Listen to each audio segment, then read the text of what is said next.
Hello दोस्तों, मैं कृष्ण कुमार अपने YouTube channel first sight education पे आप सभी का स्वागत करता हूं। दोस्तों, आज का हमारा टॉपिक है द ट्रांसपोज ऑफ मैट्रिक्स और ये हमारा 4th लेक्चर है। इससे पहले हमारी 3 क्लास हो चुकी हैं जिसके अंदर हमने मैट्रिक्स के बिल्कुल बेसिक कंसेप्ट जाने हैं कि मैट्रिक्स क्या होती है, मैट्रिक्स के टाइप क्या होते हैं, मैट्रिक्स के ऑपरेशन क्या होते हैं और फिर मल्टीप्लिकेशन ऑफ मैट्रिक्स किस प्रकार की जाती है, जो कि HSSC के एग्जाम पॉइंट ऑफ व्यू से बहुत ही इंपॉर्टेंट है भाई। ठीक है, अगर आपने अभी तक वो वीडियो नहीं देखे हैं तो आप हमारे डिस्क्रिप्शन बॉक्स में जाइए, वहां पे आपको उन सभी वीडियोज के लिंक मिल जाएंगे।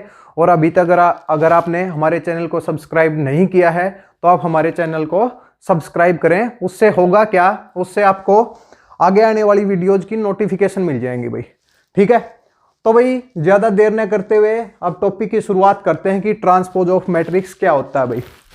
लास्ट क्लास में हमने मल्टीप्लिकेशन जाना था। सबसे पहले मैट्रिक्स के हम पहले लिखते हैं भाई मैट्रिक्स क्या होती है।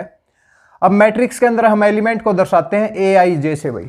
लास्ट क्लास में भी हमने ये जाना है कि मैट्रिक्स के एलिमेंट को AIJ से शो किया जाता है और यहाँ पे होता है कि ऑर्डर ऑफ मैट्रिक्स भाई। मीन्स अगर हमें मैट्रिक्स चाहिए तो क्या करना पड़ेगा, हमें उसको रो और कॉलम के अंदर लिखना पड़ेगा। जैसे हम लिख लेते हैं भाई, हमारे एलिमेंट है 2, 3, 4 और 5। ठीक है, अगर मैं आपसे पूछूं ये दो एलिमेंट की पोजीशन क्या है तो यहां पे आप कहेंगे A11 क्या है, फर्स्ट रो फर्स्ट कॉलम का जो एलिमेंट है वो क्या है, 2 है भाई। फिर हम कहेंगे ये 3 है तो 3 की पोजीशन क्या होगी, ये A12 होगा, यानी कि फर्स्ट रो और सेकंड कॉलम भाई। ये हमने पहली क्लास के अंदर सब डिस्कस किया है। ठीक है, अब जैसे हमारे पास ये मैट्रिक्स है और इस मैट्रिक्स का ऑर्डर क्या है, 2 क्रॉस 2 है, यानी कि 2 तो इसके अंदर क्या है, रो है और 2 क्या है, इसके अंदर कॉलम है। अब इसका ट्रांसपोज करना है तो ट्रांसपोज के लिए हम क्या करेंगे, ट्रांसपोज के अंदर हम क्या करेंगे दोस्तों, ट्रांसपोज में हम जितनी भी हमारी रो हैं उनको कॉलम के अंदर चेंज कर देंगे। जितनी भी हमारी रो हैं उनको कॉलम के अंदर चेंज कर देंगे भाई। अगर यहाँ पे देखिए ट्रांसपोज को दर्शाया जाता है A' से भाई, यानी कि हमारी जो फर्स्ट रो है इसको फर्स्ट कॉलम के अंदर कन्वर्ट कर दो भाई। फर्स्ट रो के अंदर एलिमेंट कितने हैं, 2 एलिमेंट हैं, तो इसको पहले कॉलम के अंदर लिख देते हैं भाई। जैसे 2, 3 है तो क्या लिखेंगे, 2 और 3। सेकंड रो को सेकंड कॉलम बना देते हैं 4 और 5, यानी कि 4 और 5, और ये हमारा क्या हो गया, ये A ट्रांसपोज आ गया भाई हमारा। जैसे एक मैट्रिक्स और ले लेते हैं भाई, एक एग्जाम्पल और ले लेते हैं, जैसे कि 2, 3, 1, 4, 5, 9 भाई। ये एक मैट्रिक्स है, बताइए इसका ऑर्डर क्या है, ऑर्डर है 2 क्रॉस 3, यानी कि 2 तो कितनी है, रो है, और 3 क्या है, 3 कॉलम है भाई। अब इसका A ट्रांसपोज निकालना है भाई, हमारे एग्जाम में आ जाए A ट्रांसपोज निकालो भाई। तो क्या करेंगे हम, फर्स्ट रो है, फर्स्ट रो को क्या कर देंगे, कॉलम के अंदर कन्वर्ट कर देंगे, 2, 3, 1 भाई। फिर क्या करेंगे, इसको 4, 5, 9 मीन्स फिर क्या आ जाएगी भाई, ये 2 क्रॉस 3 है तो ये कितने आ जाएगी, ये 3 क्रॉस 2 आ जाएगी। और ये 2 क्रॉस 2 है तो ये तो एक स्क्वायर मैट्रिक्स है, इसके अंदर तो ऑर्डर क्या चेंज होगा, केवल क्या है कि रो और कॉलम चेंज हुए हैं भाई। ठीक है, तो भाई इस प्रकार हम क्या कर सकते हैं, इस प्रकार एक मैट्रिक्स का हम ट्रांसपोज निकाल सकते हैं। इसके बाद जानते हैं भाई कि भाई ट्रांसपोज की कुछ प्रॉपर्टी होती है भाई। आपके एग्जाम में पूछ लिया जाता है कि भाई अगर एक मैट्रिक्स है, अगर उसका ट्रांसपोज हमने किया है और फिर दोबारा उसका ट्रांसपोज अगर हम कर दें तो क्या आएगा भाई। जैसे कि अगर हमारे पास एक मैट्रिक्स है भाई, एक मैट्रिक्स है AIJ M क्रॉस N भाई। ठीक है, इसका हमने ट्रांसपोज किया भाई, A' किया। अब आपके एग्जाम में पूछ लिया जाए कि भाई इसका दोबारा ट्रांसपोज करेंगे तो क्या होगा। एक मैट्रिक्स को अगर हमने ट्रांसपोज किया तो क्या किया कि रो को कॉलम के अंदर चेंज कर दिया। अब दोबारा ट्रांसपोज करेंगे तो क्या करेंगे, कॉलम को दोबारा रो के अंदर चेंज कर देंगे। मीन्स क्या हो जाएगा कि एक का अगर डबल ट्रांसपोज किया जाए तो वापिस वही मैट्रिक्स आ जाएगी, वापिस क्या आ जाएगी, वही मैट्रिक्स आ जाएगी। ये इसकी क्या है, पहली प्रॉपर्टी है भाई। दूसरी प्रॉपर्टी के अंदर अगर हम एक मैट्रिक्स को किसी स्केलर के साथ मल्टीप्लाई करें और उसका अगर ट्रांसपोज निकालें तो फिर क्या आएगा भाई। अब स्केलर का तो क्या होगा, जो हर एलिमेंट के साथ मल्टीप्लाई हो जाता है तो उसके ऊपर तो कोई भी फर्क नहीं पड़ेगा भाई। आएगा क्या, K तो बाहर आ जाएगा और A' आ जाएगा भाई। अब तीसरी प्रॉपर्टी क्या है कि अगर हम 2 मैट्रिक्स को ऐड करते हैं भाई, 2 मैट्रिक्स को ऐड करते हैं और फिर उनका ट्रांसपोज लें भाई, तो क्या होगा, दोनों ऐड कर रहे हैं तो ये भी लिख सकते हैं हमें A ट्रांसपोज प्लस के B ट्रांसपोज भाई। और फोर्थ जो प्रॉपर्टी है ये सबसे इंपॉर्टेंट है भाई, AB का अगर ट्रांसपोज करें तो क्या आएगा भाई, ए और बी का अगर हम ट्रांसपोज करें तो क्या आएगा, ए ट्रांसपोज बी ट्रांसपोज, नहीं ऐसा नहीं आएगा। यहां पे आएगा कि बी का ट्रांसपोज और ए का ट्रांसपोज भाई। मीन्स अगर ए बी का अगर हम ट्रांसपोज करते हैं तो क्या आ जाएगा, बी का लास्ट वाली टर्म का, लास्ट वाली मैट्रिक्स का ट्रांसपोज और फिर पहले वाली मैट्रिक्स का ट्रांसपोज के इक्वल होगा। ये आपको याद रखना है भाई, ये एग्जाम पॉइंट ऑफ व्यू से आपको याद रखना है। ऐसा आपके एग्जाम में पूछा जा सकता है कि बताइए कि भाई ए बी का ट्रांसपोज क्या होगा, तो क्या हो जाएगा, बी ट्रांसपोज और ए ट्रांसपोज भाई। ठीक है, लेकिन आपके जो क्वेश्चन है वो ज्यादा आते हैं भाई, आपके मैट्रिक्स दी हुई होती है, या तो मैट्रिक्स की मल्टीप्लीकेशन पूछ लेते हैं या फिर मैट्रिक्स दे देते हैं और फिर क्या कहेंगे, इसका ट्रांसपोज निकालो भाई।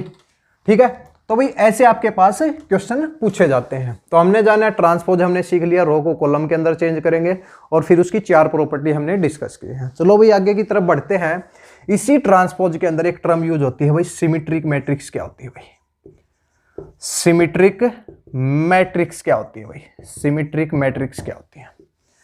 तो सिमेट्रिक मैट्रिक्स क्या होंगे भाई, एक ऐसी मैट्रिक्स अगर जिसका हम ट्रांसपोज करें भाई, ए एक ऐसी मैट्रिक्स है जिसका अगर हम ट्रांसपोज करते हैं, ए ट्रांसपोज अगर निकाल लें, अगर वही मैट्रिक्स आ जाए भाई, मीन्स कोई एक मैट्रिक्स है उसका अगर हमने ट्रांसपोज किया और फिर देखा कि वही मैट्रिक्स हमारे को वापस वही मैट्रिक्स मिल गई, तो क्या हो जाएगा, ऐसी मैट्रिक्स को क्या बोला जाएगा, सिमेट्रिक मैट्रिक्स बोला जाएगा भाई। कौन सी होगी भाई ऐसी मैट्रिक्स, जैसे कि हम मान लेते हैं कि ये एक हमारे पास मैट्रिक्स है भाई, क्या है, ए एक मैट्रिक्स है, 1 3 3 2 इसके एलिमेंट हैं, 2 क्रॉस 2 की मैट्रिक्स है भाई। अब हम इसका ट्रांसपोज करते हैं भाई, तो बताइए कि पहली रो को पहले कॉलम के अंदर चेंज करेंगे भाई, फिर इसको सेकंड कॉलम के अंदर चेंज करेंगे। अब आप देखिए कि जो ए मैट्रिक्स हमने ली है, 1 3 3 2 दोनों मैट्रिक्स क्या सेम है, मतलब जब ए और ए का ट्रांसपोज इक्वल हो जाए तो ऐसी मैट्रिक्स को क्या बोला जाएगा, सिमेट्रिक मैट्रिक्स बोला जाएगा। जब ए और ए का ट्रांसपोज दोनों इक्वल हो जाएं तो ऐसी मैट्रिक्स को हम बोलेंगे सिमेट्रिक मैट्रिक्स। दोस्तों मैं उम्मीद करता हूं कि ये सब आपको बहुत अच्छे से समझ में आ रहा होगा। ठीक है, हमने बिल्कुल बेसिक से मैट्रिक्स को स्टार्ट किया है और बिल्कुल एडवांस लेवल तक लेके जाएंगे, और आज हमारी जो मैट्रिक्स का जो बिल्कुल बेसिक है उसकी 4th क्लास है और इसमें हमारा पूरा बेसिक कंप्लीट हो जाएगा। इसके बाद हम डेटर्मिनेंट स्टार्ट करेंगे और डेटर्मिनेंट से आगे हम कंटिन्यूड मैट्रिक्स स्टार्ट करेंगे, ताकि आपके एग्जाम के अंदर जो भी क्वेश्चन आए वो आपके गलत ना हो। और इससे आगे वाला जो टॉपिक हम स्टार्ट करने वाले हैं वो प्रोबेबिलिटी भी साथ साथ में हम स्टार्ट करेंगे भाई। ठीक है, चलो भाई आगे की तरफ बढ़ते हैं। ये तो हमारा जो पहली टर्म है क्या है, सिमेट्रिक मैट्रिक्स है भाई। सिमेट्रिक मैट्रिक्स का A transpose is equal to A होता है, और दूसरी जो इसमें टर्म यूज होती है स्क्यू सिमेट्रिक मैट्रिक्स भाई, स्क्यू सिमेट्रिक मैट्रिक्स भाई, स्क्यू लग गया भाई यहाँ पे। तो यहाँ पे क्या होगा, अगर किसी मैट्रिक्स का अगर हम ट्रांसपोज करें और वो उस मैट्रिक्स के इक्वल आ जाए, लेकिन उसका हर एलिमेंट -1 से मल्टीप्लाई हो जाए, उसका हर एलिमेंट -1 से मल्टीप्लाई हो जाए, तो ऐसी मैट्रिक्स को क्या बोला जाएगा, स्क्यू सिमेट्रिक मैट्रिक्स बोला जाएगा भाई। समझ में आ गया भाई कि अगर किसी भी मैट्रिक्स का अगर हम ट्रांसपोज लें, अगर वही मैट्रिक्स आ जाए लेकिन उसका हर एलिमेंट -1 से मल्टीप्लाई हो जाए, तो ऐसी मैट्रिक्स को क्या बोला जाएगा, स्क्यू सिमेट्रिक मैट्रिक्स बोला जाएगा भाई। ठीक है, तो भाई कैसी मैट्रिक्स हो सकती है भाई, यहाँ पे मान लेते हैं एक मैट्रिक्स है भाई, हमने कहा कि ये 0 0 2 और -2 भाई एक मैट्रिक्स है। इस मैट्रिक्स का हम ट्रांसपोज करते हैं भाई, तो 0 2 और -2 0 आ जाएगा भाई। और अगर आप यहाँ देखें इससे हम माइनस कॉमन लेते हैं, तो भाई हम एक बात बता देते हैं कि डेटर्मिनेंट और मैट्रिक्स के अंदर क्या होता है, मैट्रिक्स के अंदर अगर हम एक -1 से अगर पूरी मैट्रिक्स को अगर मल्टीप्लाई करते हैं तो उसका हर एलिमेंट माइनस से मल्टीप्लाई हो जाता है। लेकिन डेटर्मिनेंट के अंदर क्या होता है, डेटर्मिनेंट के अंदर उसकी कोई केवल एक रो मल्टीप्लाई होती है। अगर 3 क्रॉस 3 की मैट्रिक्स है, अगर हम -1 से मल्टीप्लाई करते हैं तो उसकी कोई केवल एक रो क्या होगी, -1 से मल्टीप्लाई होगी। ठीक है, वो सब हम आगे जानेंगे भाई। अब यहाँ पे a' निकालेंगे तो इसको हम ये लिख सकते हैं भाई 0 2 -2 0, और ये क्या है, ये तो a मैट्रिक्स है भाई, यानी कि ये a मैट्रिक्स लेकिन माइनस का है। मीन्स जहां पे a' is equal to minus के a आ जाए, वहां पे क्या होगा, वहां पे जो मैट्रिक्स होगी वो कौन सी होगी, स्क्यू सिमेट्रिक मैट्रिक्स होगी भाई। ठीक है, अब दोस्तों आपको यहाँ पे एक ध्यान देने वाली बात है कि अब आप ये यहाँ पे देखिए स्क्यू सिमेट्रिक मैट्रिक्स के अंदर हमने डायगोनल एलिमेंट 0 लिए भाई, डायगोनल एलिमेंट 0 लिए हैं। तो एक प्रॉपर्टी और आपको यहाँ पे याद रखनी है, एक प्रॉपर्टी और आपको यहाँ पे याद रखनी है कि भाई जो स्क्यू सिमेट्रिक मैट्रिक्स होती है उसके अंदर जो डायगोनल एलिमेंट हैं वो हमेशा क्या होते हैं, 0 होते हैं, और नॉन डायगोनल एलिमेंट नॉन 0 होते हैं भाई। ठीक है, तो भाई ये हो गया हमारा स्क्यू सिमेट्रिक मैट्रिक्स। भाई आगे की तरफ बढ़ते हैं और इसकी भी कुछ प्रॉपर्टी जानते हैं भाई कि भाई एक सिमेट्रिक मैट्रिक्स और स्क्यू सिमेट्रिक मैट्रिक्स की क्या प्रॉपर्टी होंगी भाई। ठीक है, अब हम क्या करते हैं कि किन्हीं दो मैट्रिक्स को ऐड कर लेते हैं भाई, किन्हीं दो मैट्रिक्स को ऐड कर लेते हैं और चेक करते हैं कि वो मैट्रिक्स क्या है, वो सिमेट्रिक मैट्रिक्स है या नहीं है भाई। ठीक है, तो ये भी आपके एग्जाम में पूछा जा सकता है कि मान लेते हैं भाई ए एक मैट्रिक्स है और बी भी एक मैट्रिक्स है। ए और बी क्या है, दो मैट्रिक्स है, दोनों क्या है, सिमेट्रिक मैट्रिक्स है। Means A dash is equal to A है और B dash is equal to B है भाई। दो मैट्रिक्स ए और बी जिनको हमें ऐड करना है लेकिन दोनों सिमेट्रिक मैट्रिक्स है, A dash is equal to A, B dash is equal to B. तो यहां पे अगर दोनों को ऐड करेंगे तो बताइए कि भी दोनों को ऐड करने के बाद ए प्लस बी एक सिमेट्रिक मैट्रिक्स होगी या स्क्यू सिमेट्रिक मैट्रिक्स होगी या कुछ भी नहीं होगी भाई। ठीक है, तो भाई आपको बिल्कुल अच्छे से समझा रहे हैं कि भाई ए क्या है, एक सिमेट्रिक मैट्रिक्स है, बी क्या है, एक सिमेट्रिक मैट्रिक्स है, A dash is equal to A, B dash is equal to B. अब पूछा गया है कि ए प्लस बी सिमेट्रिक होगी या स्क्यू सिमेट्रिक होगी या फिर कुछ भी नहीं होगी, नन ऑफ दीज। तो ए प्लस बी का डैश निकालते हैं तो क्या हमने क्या लिखा भाई, ट्रांसपोज की प्रॉपर्टी होती है कि हर एलिमेंट क्या हो जाएगा, ए डैश बी डैश हो जाएगा। लेकिन यहां पे दिया हुआ है ए डैश की वैल्यू क्या दे रखी है, ए दे रखी है भाई, और बी डैश की वैल्यू क्या दे रखी है, बी दे रखी है भाई। इसका मतलब क्या हुआ कि अगर a प्लस बी का अगर हमने ट्रांसपोज निकाल लिया तो क्या आ गया, a प्लस बी, और वो क्या होता है, वो सिमेट्रिक मैट्रिक्स होती है। किसी भी मैट्रिक्स का, जैसे इस मैट्रिक्स को सोल्व करेंगे तो कोई सी मैट्रिक्स आएगी भाई, सी मैट्रिक्स आएगी, C dash is equal to C आ जाएगा। इसका मतलब क्या हुआ कि a प्लस बी भी क्या होगा, एक क्या होगी, सिमेट्रिक मैट्रिक्स होगी जब इसकी दोनों जो मैट्रिक्स हैं जिनके सम से ये बनी है भाई वो दोनों क्या हो, सिमेट्रिक मैट्रिक्स हो भाई। ठीक है, अब दूसरी बात यही इसी में हम चेक कर लेते हैं कि भाई अगर मान लिया कि ए और बी क्या है, स्क्यू सिमेट्रिक मैट्रिक्स हैं, ए और बी स्क्यू सिमेट्रिक मैट्रिक्स हैं, तो यहां पे क्या लिखेंगे भाई, माइनस का ए लिखेंगे भाई, B dash is equal to minus के बी लिखेंगे भाई। अब चेक करते हैं कि भाई ए प्लस बी क्या होगी भाई, ए प्लस बी सिमेट्रिक होगी, स्क्यू सिमेट्रिक होगी या फिर कुछ भी नहीं होगी, नन ऑफ दीज। तो यहां पे लिखेंगे ए डैश प्लस के B dash is equal to, A dash को क्या लिखते हैं, माइनस के ए, बी डैश को minus B, means minus A plus B. Means A plus B का अगर ट्रांसपोज किया तो minus of A plus B, यानी कि उसका हर एलिमेंट माइनस एक से क्या हो रहा है, मल्टीप्लाई हो रहा है। तो कौन सी मैट्रिक्स हुई भाई, स्क्यू सिमेट्रिक मैट्रिक्स हुई। कौन सी मैट्रिक्स हुई भाई, स्क्यू सिमेट्रिक मैट्रिक्स हो गई, स्क्यू सिमेट्रिक मैट्रिक्स हो गए भाई। ठीक है, तो भाई आगे की तरफ बढ़ते हैं। ये तो हमने देखा कि भाई एडिशन के अंदर है, ये तो क्या है, एडिशन के अंदर है। अगर हम देखें कि भाई दो मैट्रिक्स को अगर हम मल्टीप्लाई करें, अगर हम दो मैट्रिक्स को मल्टीप्लाई करें और चेक करें कि भाई वो मैट्रिक्स सिमेट्रिक होंगे या स्क्यू सिमेट्रिक्स होंगे, सिमेट्रिक्स होंगी या स्क्यू सिमेट्रिक्स होंगी। हमने एडिशन में चेक किया कि अगर दो सिमेट्रिक मैट्रिक्स को ऐड किया जाता है तो उनका जो एडिशन से जो इक्विवेलेंट मैट्रिक्स आती है वो भी क्या आती है, सिमेट्रिक आती है।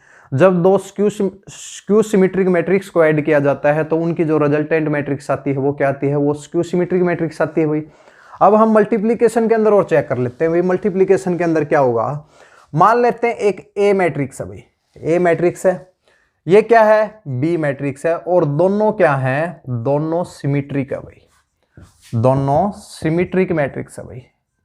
भाई ये जो क्लास है बहुत ही इंपॉर्टेंट है from exam point of view से, एग्जाम पॉइंट ऑफ व्यू से, HSSC के एग्जाम पॉइंट ऑफ व्यू से बहुत ही इंपॉर्टेंट क्लास है, क्योंकि यहाँ पे हम मैट्रिक्स का सब कुछ जान लेंगे, जो हमने पीछे 3 लेक्चर के अंदर किया है उनको भी साथ में जान लेंगे। ठीक है, तो भाई ए और बी क्या है, सिमेट्रिक मैट्रिक्स हैं। तो मुझे बताइए कि भाई ए बी की सिमेट्री हमें चेक करनी है भाई, मतलब दोनों मैट्रिक्स को अगर मल्टीप्लाई हम कर देते हैं तो उसके लिए क्या कंडीशन होगी। ये सबसे इंपॉर्टेंट आपकी थ्योरम है मैट्रिक्स के अंदर कि भाई अगर ए और बी का अगर ट्रांसपोज किया जाए तो क्या आएगा भाई। लेकिन हमने ट्रांसपोज की प्रॉपर्टी में जानना था कि ए बी का अगर हम ट्रांसपोज करते हैं तो ये आता है बी डैश ए डैश। भाई यहां पे हम करेंगे तो B dash is equal to A dash, लेकिन ए और बी क्या है, सिमेट्रिक मैट्रिक्स है। सिमेट्रिक का मतलब A dash is equal to A, B dash is equal to B होगा भाई। बी डैश को बी लिखेंगे, ए डैश को ए लिखेंगे, मींस क्या आ जाएगा, ए बी का जो डैश या फिर ट्रांसपोज क्या आ जाएगा, बी ए आ जाएगा भाई, बी ए आ जाएगा।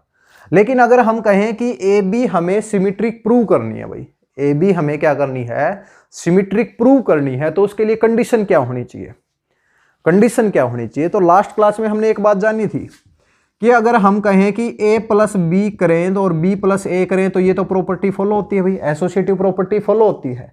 लेकिन जब हम मल्टीप्लिकेशन के अंदर आते हैं तो जब ए बी करते हैं और बी ए करते हैं तो दोनों इक्वल नहीं होती भाई, इक्वल नहीं होती। क्यों, कई बार ये इक्वल हो जाती हैं, कई बार नहीं होती, इसलिए हम गारंटी नहीं देते। अगर आपको ये सब देखना है तो आप पीछे वाले लेक्चर के अंदर जाइए, वहाँ हमने अच्छे से इसको डिस्कस किया है भाई कि इसके जो नंबर ऑफ कॉलम है और नंबर ऑफ रो इक्वल नहीं होती। और मल्टीप्लिकेशन के लिए कंडीशन क्या है कि number of column of first matrix is equal to number of rows of second matrix, equal होनी चाहिए भाई।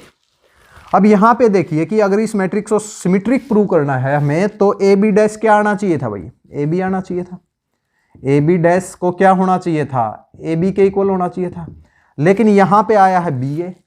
तो हम ये कहें कि अगर दो मैट्रिक्स हैं जो कि सिमेट्रिक हैं, जब हम मल्टीप्लाई करते हैं तो उनका जो मल्टीप्लिकेशन भी सिमेट्रिक होगा, उसके लिए कंडीशन क्या होगी, तो उसके लिए जो कंडीशन है वो ये होगी कि वो कॉम्यूटेटिव लॉ को फॉलो करने चाहिए, A B is equal to B A होनी चाहिए।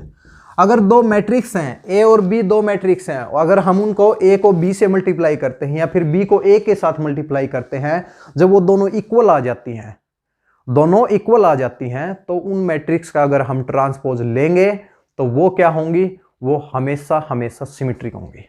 तो आपके एग्जाम में पूछा जाता है कि भाई ए और बी दो मैट्रिक्स हैं, दोनों क्या है, सिमेट्रिक हैं, और उनकी जो मल्टीप्लिकेशन को सिमेट्रिक होने के लिए क्या होना पड़ेगा, तो उनकी मल्टीप्लिकेशन को सिमेट्रिक होने के लिए क्या होना पड़ेगा, उनके कॉम्यूटेटिव लॉ को फॉलो करना पड़ेगा। Means A B is equal to B A होना पड़ेगा भाई, A B is equal to B A होना पड़ेगा भाई। ठीक है, तो भाई दोस्तों आज की वीडियो में हमने सब जाना है कि भाई ट्रांसपोज ऑफ मैट्रिक्स, ट्रांसपोज की प्रॉपर्टी, फिर हमने किया कि सिमेट्रिक, फिर स्क्यू सिमेट्रिक, और फिर उससे रिलेटेड कुछ प्रॉपर्टी हमने जानी है। ठीक है, और लास्ट क्लास में हमने जैसे ये हमारा जो मैट्रिक्स का है ये बेसिक कंप्लीट हो गया है, अब हम डिटरमिनेंट स्टार्ट करेंगे। लेकिन इससे पहले हम एक चीज़ और बता देते हैं, जिन बच्चों ने अगर लास्ट वीडियो नहीं देखी है तो उसके अंदर हमने एक मल्टीप्लिकेशन का जिक्र किया था भाई, मल्टीप्लिकेशन का जिक्र किया था। तो मल्टीप्लिकेशन किस प्रकार करते हैं तो एक बार फिर से बता देते हैं जल्दी जल्दी कि भाई जो मल्टीप्लिकेशन ऑफ मैट्रिक्स, जो कि एग्जाम पॉइंट ऑफ व्यू से आपका बहुत ही इंपॉर्टेंट टॉपिक है, अगर मल्टीप्लिकेशन ऑफ मैट्रिक्स करनी है तो उसके लिए आपको सबसे पहले एक कंडीशन जरूर चेक करनी है। क्या चेक करनी है कि भाई अगर दो मैट्रिक्स हैं, ए है, ये ए एक मैट्रिक्स है, ये ए आई जे है भाई, ए आई जे है, और इसका ऑर्डर है एम क्रॉस एन का भाई। दूसरी एक मैट्रिक्स है भाई, क्या है कि बी आई जे है और जिसका ऑर्डर है एन क्रॉस पी का भाई। तो ए बी को एग्जिस्ट होने के लिए, ए बी को एग्जिस्ट होने के लिए एक सबसे बड़ी कंडीशन ये है कि पहली मैट्रिक्स के कॉलम, दोबारा से सुन लो, कि पहली मैट्रिक्स के कॉलम दूसरी मैट्रिक्स की रो अगर दोनों इक्वल होंगी तो हम कह सकते हैं कि भाई जो वो दो मैट्रिक्स है उनकी मल्टीप्लिकेशन पॉसिबल है। अगर ये कंडीशन नहीं होती है तो हम कहेंगे कि भाई इनकी जो multiplication does not exist, does not exist आ जाएगा। अब यहां पे चेक करिए कि भाई नंबर ऑफ कॉलम, ये तो रो है भाई, ये क्या है, कॉलम है, यहां पे नंबर ऑफ रो है, तो दोनों क्या है, इक्वल है भाई। तो ए बी तो एग्जिस्ट करेगा भाई, ए बी क्या करेगा, एग्जिस्ट करेगा। अगर मैं ये कहता हूं कि ए एक मैट्रिक्स है जिसका ऑर्डर है 3 क्रॉस 2 का, बी एक मैट्रिक्स है जिसका ऑर्डर है 3 क्रॉस 2 का, अब मैं कहूं कि भाई आप बताइए कि इसकी मल्टीप्लिकेशन एग्जिस्ट करेगी? नहीं भाई, क्योंकि इसके जो कॉलम है, इसकी जो रो है, दोनों इक्वल नहीं है भाई, इक्वल नहीं है, नॉट इक्वल। तो A B does not exist भाई, A B does not exist. और एक बात और हमने यहीं पे कहा है कि अगर हम इसी के अंदर अगर चेक करें, ये 3 क्रॉस 3 की एक मैट्रिक्स है, ये 3 क्रॉस 3 की एक मैट्रिक्स है भाई, और ये है, इसको मान लेते ये 3 क्रॉस 2 की है और ये 2 क्रॉस 2 की है भाई, 2 क्रॉस 2 की मैट्रिक्स है। अब आप कहिए कि भाई ए बी एग्जिस्ट करता है, ए बी एग्जिस्ट करता है भाई, क्योंकि इसके नंबर ऑफ कॉलम और नंबर ऑफ रो इक्वल हैं। अब मैं आपसे पूछूं कि बी ए एग्जिस्ट करेगा? बी ए एग्जिस्ट नहीं करेगा, क्योंकि इसके क्या है कॉलम और इसकी क्या है रो है, दोनों इक्वल नहीं है, इसके कॉलम और इसके रो इक्वल नहीं है, इसलिए बी ए एग्जिस्ट नहीं करता। इसलिए हम कहते हैं कि मल्टीप्लीकेशन के अंदर A B is equal to B A जरूरी नहीं है कि होगा। क्या नहीं है कि हम इसकी गारंटी नहीं दे सकते A B is equal to B A होगा। जब हमारे ऑर्डर अगर दोनों मैट्रिक्स अगर सेम भी आ जाए, जैसे हम मान लेते हैं भाई 2 क्रॉस 2 है, 2 क्रॉस 2 है, तो अब तो हम कहेंगे कि ए बी के लिए भी ये इक्वल है और बी ए के लिए भी इक्वल है, तो भाई ये तो दोनों इक्वल होने चाहिए, लेकिन ये फिर भी नहीं होते हैं। क्या होते हैं? ये फिर भी इक्वल नहीं होते हैं। कई मैट्रिक्स के अंदर ये इक्वल होते हैं, कई मैट्रिक्स के अंदर ये इक्वल नहीं होते हैं। तो हमें क्या करना पड़ेगा? सबसे पहले उनको मल्टीप्लाई करके ही चेक करना पड़ेगा कि वो एग्जिस्ट करते हैं या नहीं। लेकिन अगर जब ऑर्डर ही सेम नहीं होंगे, यानी कि कॉलम और रो अगर सेम नहीं होंगे, तो वहां पे तो हम 100% कह सकते हैं कि ये एग्जिस्ट नहीं करेगी भाई। ठीक है, तो भाई मल्टीप्लिकेशन के बारे में हमने जाना था कि मल्टीप्लिकेशन किस प्रकार करते हैं। तो मल्टीप्लिकेशन का एक जल्दी से बता देते हैं। 2 क्रॉस 2 की एक मैट्रिक्स ले लेते हैं और उसकी मल्टीप्लाई करके बता देते हैं भाई आपको। जैसे कि ए एक मैट्रिक्स है, इसके एलिमेंट है 2 3 1 2 भाई। ठीक है, बी एक मैट्रिक्स है जिसका एलिमेंट है 0 1 5 4 भाई। 2 मैट्रिक्स हैं, दोनों को मल्टीप्लाई करना है भाई। 2 क्रॉस 2 है। ए बी एग्जिस्ट करेगा? करेगा भाई। क्यों नहीं करेगा? क्योंकि इसके क्या है कॉलम और इसकी रो हैं, दोनों इक्वल हैं भाई। तो जो रिजल्टेंट मैट्रिक्स आएगी क्या होगी? 2 क्रॉस 2 के अंदर आपके पास एलिमेंट पूछे जाएं तो कितने होते हैं? 4 होते हैं। अब यहां से 2 से 2 कैंसिल हो जाएगी। जो रिजल्टेंट मैट्रिक्स होगी वो भी 2 क्रॉस 2 की ही होगी भाई, 2 क्रॉस 2 की होगी। अब इनको किस प्रकार करेंगे? मल्टीप्लाई किस प्रकार करेंगे? तो मल्टीप्लाई एडिशन के लिए तो देखिए भाई, कॉरस्पॉन्डिंग एलिमेंट को जोड़ दीजिए। ए और बी को जोड़ना है तो इस एलिमेंट को इसके अंदर जोड़ दीजिए, इस एलिमेंट को इसके अंदर, इस एलिमेंट को इसके अंदर, इस एलिमेंट को इसके अंदर। जो भी मैट्रिक्स आएगी वो क्या आ जाएगी? उनका एडिशन आ जाएगी। लेकिन मल्टीप्लाई में ऐसा नहीं होता। मल्टीप्लाई में हमें मल्टीप्लाई करना है। तो सबसे पहली कंडीशन क्या है? सबसे पहली कंडीशन है कि जब भी हम मल्टीप्लाई करें, पहली मैट्रिक्स की हमेशा रो उठानी है भाई। पहली मैट्रिक्स की हमेशा रो उठानी है, दूसरी मैट्रिक्स का कॉलम उठाना है। पहली मैट्रिक्स की रो उठानी है, दूसरी मैट्रिक्स का कॉलम उठाना है, फिर कॉरस्पॉन्डिंग एलिमेंट को मल्टीप्लाई कर दो भाई। जैसे कि 2 की 0 से करेंगे तो 0 आ जाएगा, और 3 की 5 से करेंगे तो कितना आ जाएगा? 15 आ जाएगा भाई। दोनों को ऐड करना है भाई। फिर क्या? पहली रो और फिर क्या आता है? दूसरा कॉलम उठाते हैं भाई। 2 की मल्टीप्लाई 1 के साथ करते हैं 2, और 3 की मल्टीप्लिकेशन 4 के साथ करते हैं 12, और 2 कितने हो गए? 14 हो गए भाई। ये आ जाएगा भाई। अब ये फिर सेकंड रो उठाते हैं भाई। यहाँ पे अगर और कॉलम होता तो हम यहाँ पे और कोई एलिमेंट लिखते भाई। अब यहाँ पे सेकंड रो पे आ जाते हैं तो यहाँ पे आ जाएंगे भाई। हम सेकंड रो को लेते हैं और इसका फर्स्ट कॉलम लेते हैं। 1 0 0 2 5 10 भाई। 1 1 कम 1 और 4 दूनी 8 और 1 कितना आ जाएगा? 9। तो क्या आ जाएगा? ये 2 क्रॉस 2 की एक मैट्रिक्स आ जाएगी जिसका मल्टीप्लीकेशन 2 क्रॉस 2 की मैट्रिक्स है, जो कि जिसके एलिमेंट क्या आ जाएंगे? 15 14 10 और 9 आ जाएंगे। तो इस प्रकार हम क्या कर सकते हैं? 2 मैट्रिक्स की मल्टीप्लिकेशन कर सकते हैं। जब आपको ऐड करना हो तो क्या होना चाहिए? उनके ऑर्डर सेम होने चाहिए, और फिर कॉरस्पॉन्डिंग एलिमेंट को आप जोड़ सकते हैं।